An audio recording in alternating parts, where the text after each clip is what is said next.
What is a prize-linked savings account?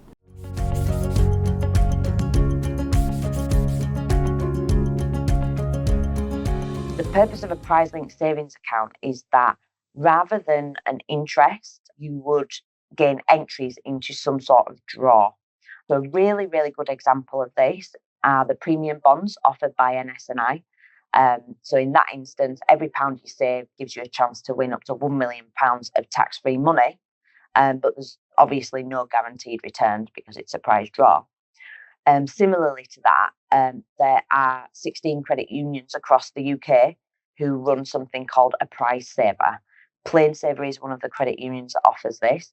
It's a very similar concept. The prizes are a little bit smaller. It's up to £5,000 that you could win every month. And some of the participating credit unions will also pay dividend on top of that. So it's just like savings, but a little bit more fun. If anyone does have any questions afterwards, you can email us at info@planesaver.co.uk. And remember, savings is not about being perfect, it's about being consistent.